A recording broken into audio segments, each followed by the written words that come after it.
So for years, I believed that the only way to build muscle and get shredded was to go on two different cycles, to bulk, to gain muscle, and then go on a cutting cycle to lose fat. And you might lose a little bit of muscle while you're cutting, but ultimately those in my mind were the two separate phases and they had to be distinctly different. Now, I still believe that the fastest way to build muscle or burn fat is to do them in two separate phases. And if your goal is just to get as strong as possible, as fast as possible, and fat gain doesn't really bother you, then yeah, bulking and cutting could still be the answer for you. But I didn't want to do that, right? I was already a little bit chubby.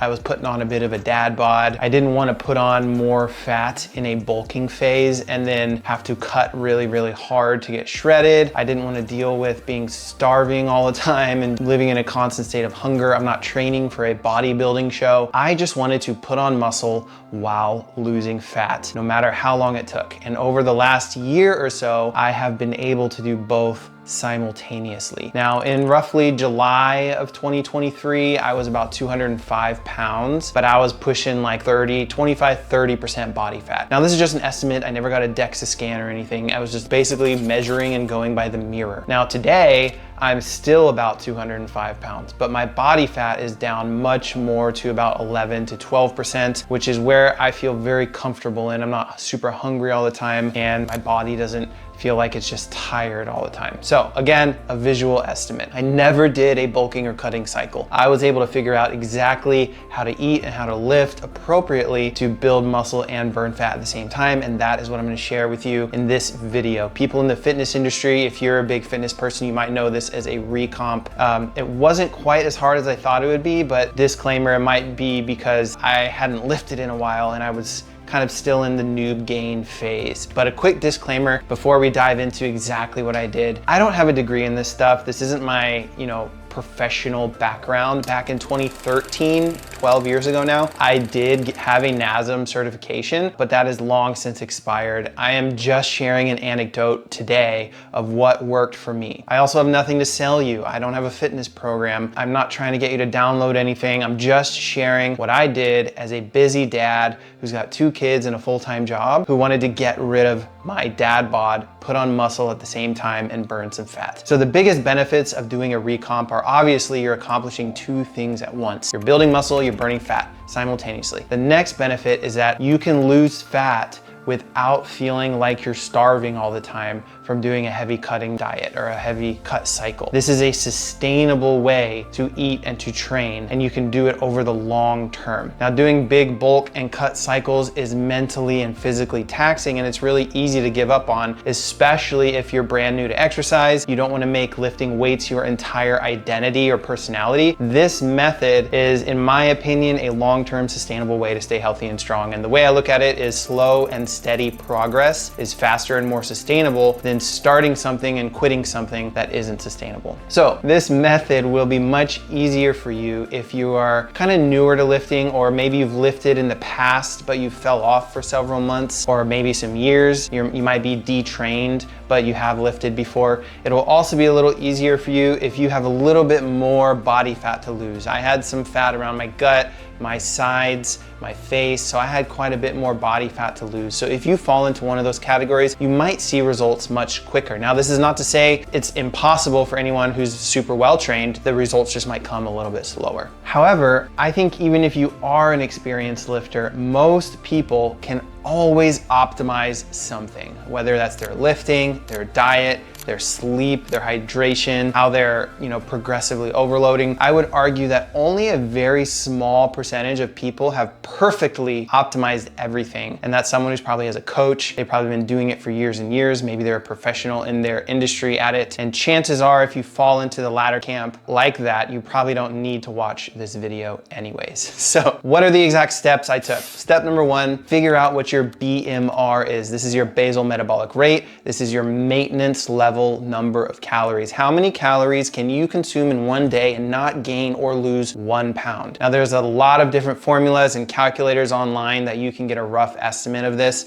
So start there and then you can tweak it as you go. But ultimately, this is kind of a trial and error thing. I discovered that mine is around 2,700 calories. And this is based on my sex, my age, my activity level, how much cardio I'm doing, things like that. So after tracking my macros for about a year, I actually discovered the calculator I initially used was only a couple hundred calories off. So that's not a lot. So that's definitely a great place to start, is one of those online calculators. The next thing you're gonna wanna do is set your goal. This is step number 2. Do you want to prioritize building muscle, or do you wanna prioritize burning fat? But depending on which one you wanna prioritize will kind of steer you in the right caloric direction, if you either wanna be in a small caloric surplus or a small caloric deficit right above or below your maintenance. And when I say small, it is a there's a needle you need to thread. But a small surplus will give you a slight edge to muscle gain, whereas the tiny deficit will give you a little bit more of an edge towards fat loss and a little bit slower of a muscle gain. So how many calories does slight exactly mean? Typically when people are in a bulk or cut cycle, they're going about 400 to 500 calories above maintenance. So if they're bulking, 400 to 500 calories above. If they're cutting, they're probably going 400 to 500 calories below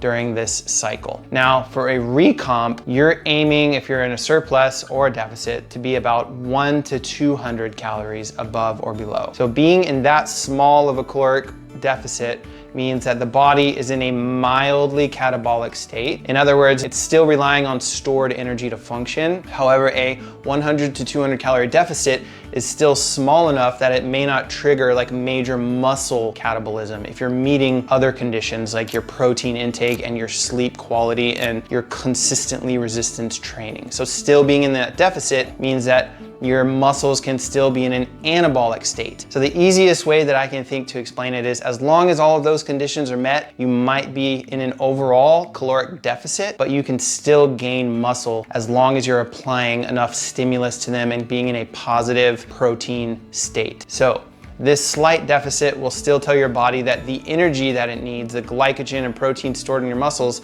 is unavailable because it needs it for rebuilding and training. So instead, it's going to say, hey, let me take this energy from stored fat tissue. And if you're not lifting and not applying that stimulus, your body will be like, hey, muscle, I'm gonna take the energy from here. So lifting consistently is very, very important. It's literally the muscle's defense mechanism. Without that lifting stimulus, if you're in a deficit, you would lose both muscle mass and fat, and your overall metabolism would start to slow down over a long period of time. So for me, I needed to eat around 2,500 calories to successfully lose fat, but still continue to build muscle, given that I had met all of those other conditions. Additionally, to be safe, when we're talking about protein, 1 gram of protein per pound of body weight, that is kind of what I needed to eat to stay in that slight deficit and still build muscle. Now, it might be tough to meet that goal without adding a supplement or a protein powder or a protein bar, but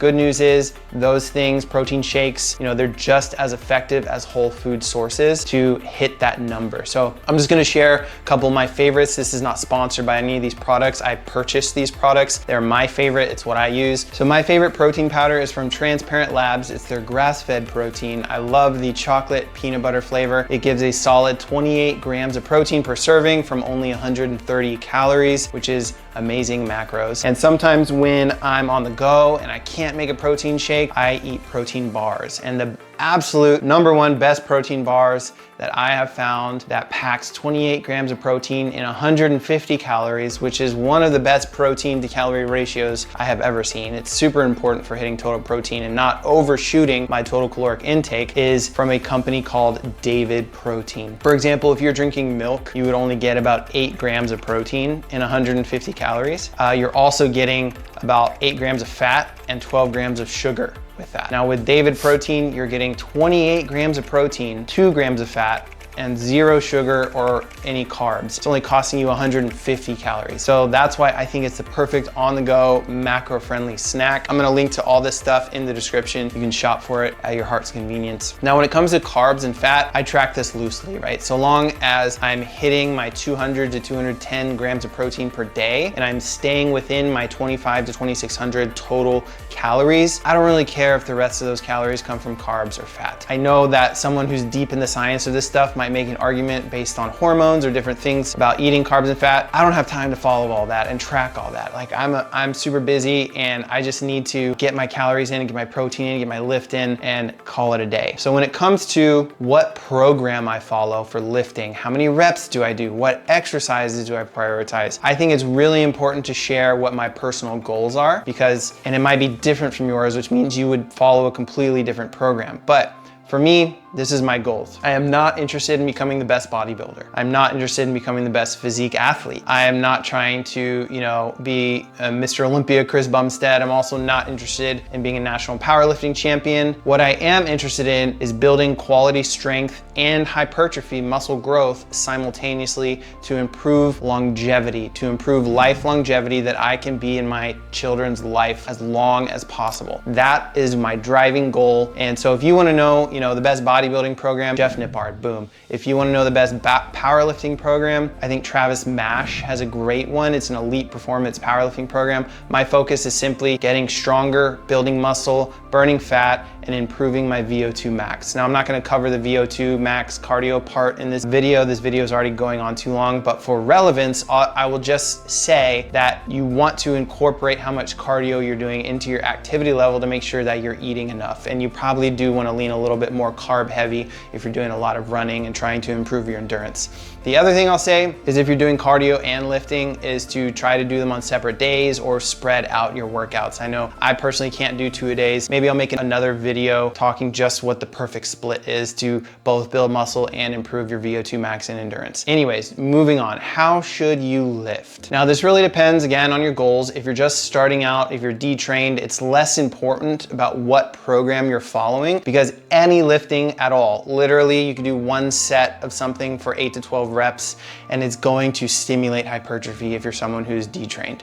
Whether you're following a pure strength program or a pure bodybuilding program, it doesn't matter. You will gain both strength and hypertrophy if you're a pretty detrained individual. So I would just say start lifting something. Now, as your body adapts to this new stimulus, as it gets, you get more and more trained, you get more advanced, even you're in the intermediate level, which is where I would consider myself. I definitely don't consider myself advanced. I would consider myself sort of in the intermediate lifter level. Even then, now is when the programming will become much more important. You can tell the difference in program results if you just look at bodybuilders' physiques versus pro powerlifter physiques. They're completely different. Bodybuilders are massive, but maybe not as strong, whereas powerlifters are incredibly strong, but they're not nearly as aesthetic as bodybuilders. So you can see that at some point they do veer off, and you need to have a very specific program, because powerlifters programming prioritizes maximal load. This is bar speed, this is stability. This basically means you have to lift as close to your 1 rep max as possible to expose those muscles to heavier weights again and again and again until they just get stronger. Now with bodybuilding, this program primarily focuses on volume. And volume is defined as total weight lifted multiplied by total reps. And total load, which means lifting lower reps as close to your 1 rep max as possible for them, is less important, because for bodybuilding, it's about increasing total volume over time, progressively overloading. This is what stimulates hypertrophy. That's probably the reason you've heard in the past that if you want to get strong, low reps, 2 to 5 rep range. If you want to get big, lift, 6 to 12 rep range, high volume. Now, more recent studies show that new lifters can follow either one. They can follow a bodybuilding program, they can follow a strength program, and in the beginning, they're still going to get both stronger and bigger. So if you're newer at lifting weights, I wouldn't worry too much about this. I would just worry about finding a lifting schedule that works for your lifestyle and that you can sustain. That will be the most important part before you veer off in which program. Now, the one thing you'll want to make sure you're doing regardless is progressive overloading. This is the gradual increase of stress placed on your body's muscles during all of this training. It is the fundamental principle for building muscle, and the gradual increase not only helps you get stronger, but it also helps you from going too hard too fast and preventing joint damage, overuse injury, things like that. And there are tons of ways you can progressively overload. I'm not gonna go into this in the video. The easiest way you can start by doing this is just slowly increasing the volume you're lifting over time. But if you follow a program, a good coach worth their salt is going to build progressive overloading into every single program. program. Now again, I would consider myself an immediate lifter. I do care a little bit more about specifics, but I am following a professional coach's program. I'm not programming stuff myself. The program that I follow for lifting is called the Swole Method. If you sign up online, I think the name of it, I'll link to it, it's called Supersets Live, but it's run by this guy named Jake Hicks. He's a strength and conditioning coach. He helps professional athletes. He's worked with guys in the NFL and the MLB. Again, this video is not sponsored by Jake. I pay for the program every month. I'm not even an affiliate for him, so I don't make any money if you sign up for it. I told you at the beginning, I'm not trying to sell you anything. I'm just sharing what's working for me. And that is the program that I am on. And this one is very unique because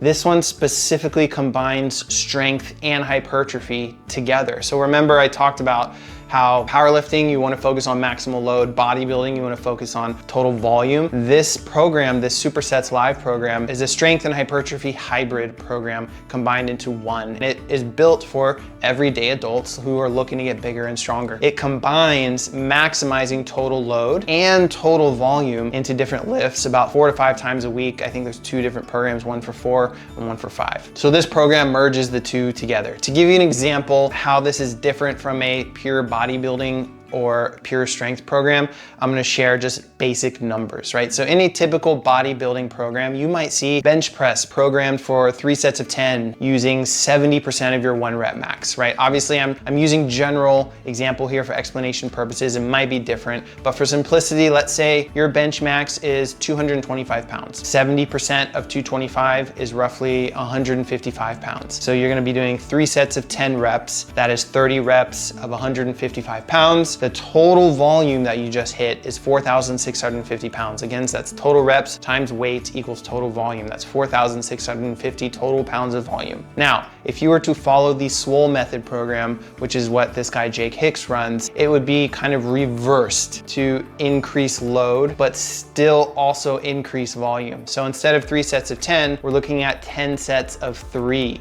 And that varies each workout. Sometimes it's 8 sets of 4, between 18 and 36 reps every single time. But basically, you're only hitting 3 reps, so you're able to lift much more than 70% of your 1 rep max, which is where the strength piece comes in. And you're lifting a load closer to 80 to 85% of your 1 rep max. And since you're not doing 10 at a time, you're still hitting 30 reps, but you're just doing it 3 at a time. So let's take our 225 pound example again. So now 85% of 225, that's about 190 pounds. And now you're only doing 3 reps at a time, which you probably couldn't hit if 225 is your max. You probably can't hit 190 pounds for 10 sets of 3, but you can hit it for 3 reps with some effort. So 10 sets of 3 is still that 30 reps, but the volume is much higher now. You're now looking at 5,700 pounds of volume that you're lifting. And that's about 1,050 pounds more than if you were to do the 3 sets of 10. And you're lifting at a higher load, which is necessary for strength building. So now you're hitting both load and volume,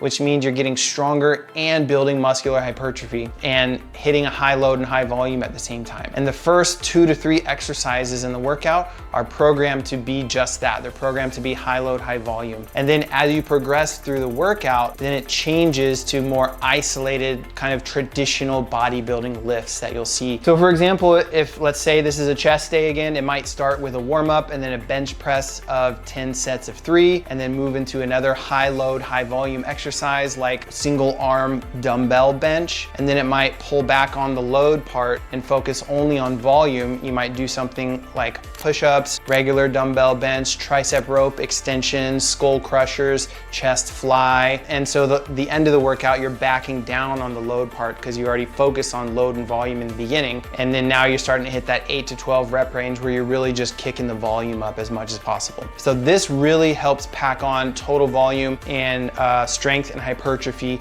simultaneously in sort of this hybrid approach. And in my opinion, it has been a game changer for putting on muscle and burning fat. It's the best program for someone who wants to get both strong and big. If you're a beginner, it might be like a little too much volume, but this progressive overload principle, remember, you can start maybe just with half of it. You know, when I came back to lifting from being really detrained, I did have to stop about halfway through the Swole Method because my muscles, they just weren't adapted to that much volume and load, and I would fatigue much faster. So I couldn't even finish the whole thing. And now I've been able to complete that entire workout every single time, and I'm loving the results. When I first started the program, I think my 1 rep max, I measure it on squat, bench, and deadlift, kind of the three benchmarks that I follow. My squat was like maybe 275, my bench was around 255, and my deadlift was around 335, which for a total was about 865 pounds. Now keep in mind, I had lifted before, I was just really detrained. So I have been able to retain some of my strength, just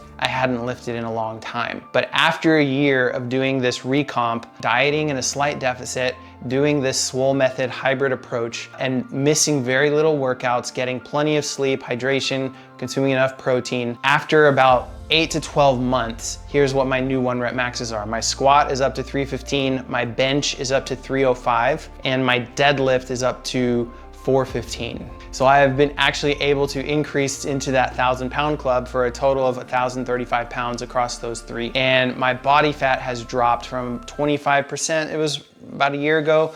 I'm now sitting comfortably at an 11-12%. And the best part is this is sustainable, right? My total body weight actually hasn't really shifted. I started at 205. I'm currently about 205. It fluctuates day to day, but I'm roughly the same.